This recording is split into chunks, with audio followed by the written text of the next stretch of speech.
Welcome. In this video we will demonstrate how we use the QSS vehicle model. To do that we have opened a blank Simulink window. We go to the QSS library and open the vehicle part of it. Drag and drop the vehicle model onto our Simulink model.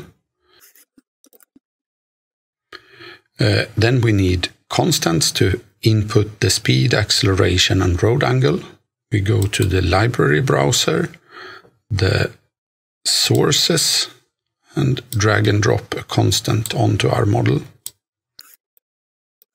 We make 3 copies of the constant.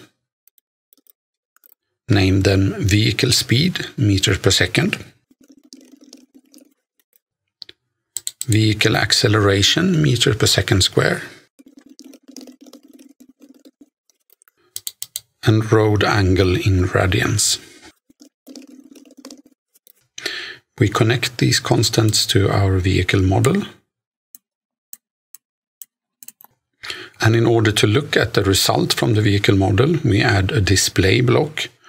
Go to the Simulink library browser and Sinks, where we have the display block, drag and drop it to our model and connect it to the force output of the vehicle model.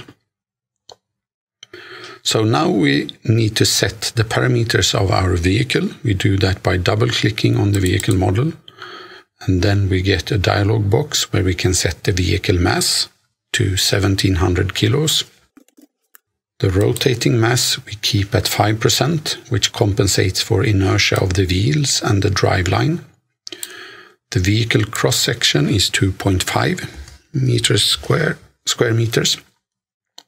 The drag coefficient is 0.31 and the rolling resistance coefficient is 0.012.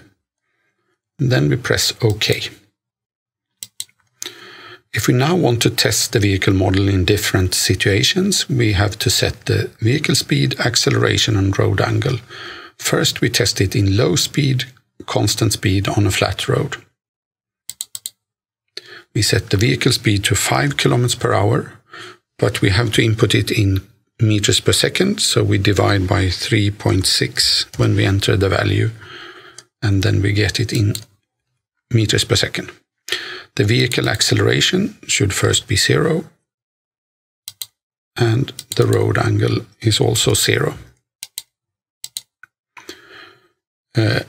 We only want to run the model very shortly because it's just one operating point we investigate, and therefore we change the simulation time. In this case we go down to just 10 seconds.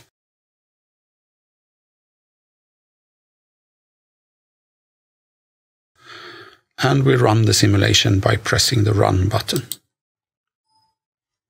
Then we can see that on the display that in order to drive a constant speed 5 km per hour on a flat road, we need 201 Newton of force from our powertrain. If we increase the speed up to 100 km per hour and run the model again, we see that now we need 553 newtons, which is of course because of the aerodynamic resistance, which add to the rolling resistance we had in low speed.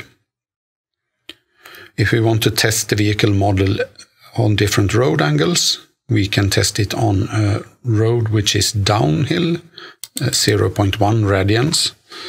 And don't forget the minus sign for the downhill, minus 0.1 radian.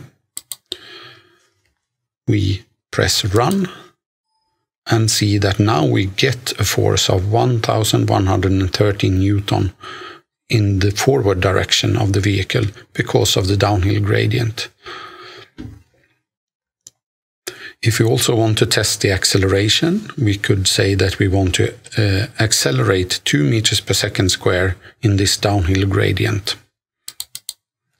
So we change the acceleration input to 2 and run the model.